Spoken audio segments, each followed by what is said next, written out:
কাবি খা, টিআরের বস্তায় বস্তায় চাল বিভিন্ন বিএনপি লিডারদের বাসা থেকে উদ্ধার করা হয়েছে। এর জন্য মানুষকে ভোট দেয় না। প্রিয় জনগণ ভাইয়েরা আমার, এখনো ক্ষমতায় যায় নাই বিএনপি, এখনো ক্ষমতায় যায় নাই।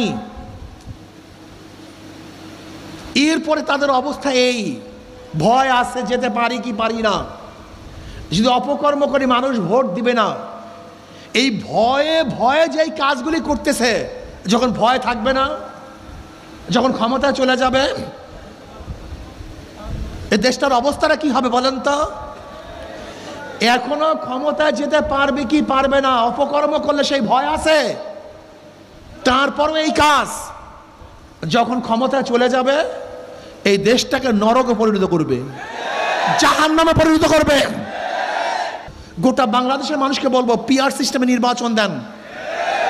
আজকে হোক কালকে হোক বিএনপি ওই দাবি করবে, কিন্তু সেই সময় আসতে আছে। বিএনপির পায়ের নিচের মাটি তো আস্তে আস্তে সব ফসকিয়ে যাচ্ছে। বিএনপি আজকে হোক কালকে হোক পিআর সিস্টেমে নির্বাচন দাবি করবে। আর আমি বিশ্বাস করি সাংবাদিকরা লিখে রাখেন, ভুলবেন না, আজকে তারিখ দিয়ে লিখে রাখবেন। ইনশাআল্লাহ বাংলাদেশের যেই সেই জায়গায় যেখানে যেখানে ইসলামী দলের শক্তিশালী প্রার্থী থাকবে, প্রত্যেক জায়গায় ইসলামের বাহিরের শক্তি হারবে হারবে হারবে। ডক্টর ইউনূস সাহেবকে বলবো, কোন একদিকে ঝুঁকে যাবেন না। আপনার মতো শিক্ষিত ভদ্রলোক যেই কাজ করেছেন এটা ঠিক করেন নাই, আমরা সহ্য করেছি। কোন এক ব্যক্তির সাথে বৈঠক করে একা একা আপনি নির্বাচনের ডেট ঘোষণা দিতে পারেন না, এটা আপনার জন্য বৈধ নয়। আমরা মেনে নিয়েছি। ভেবেছেন অমুক দল ক্ষমতায় আসবে, যদি আপনিও নিরপেক্ষ না থাকেন মানুষ কার উপরে আস্থা রাখবে?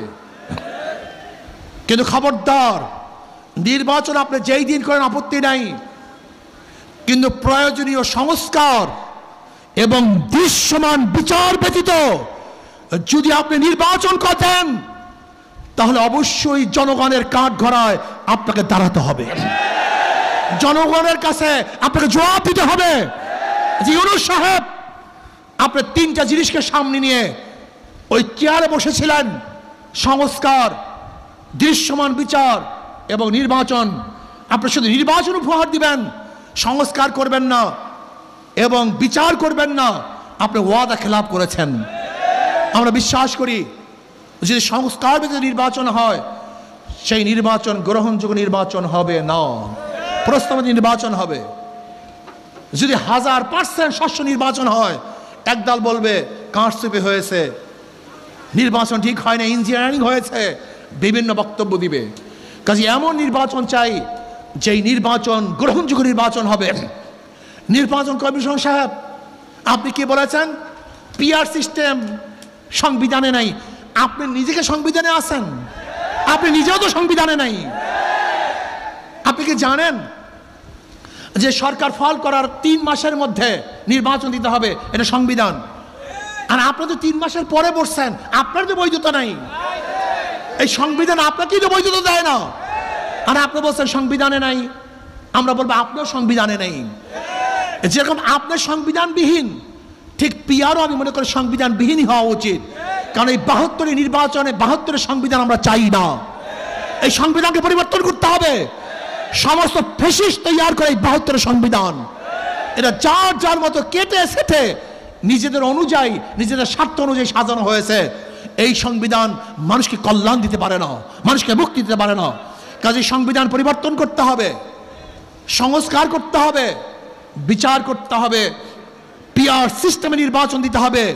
আর পিআর সিস্টেমে নির্বাচন দেওয়ার জন্য ইনশাআল্লাহ আমরা কর্মসূচি ঘোষণা করব।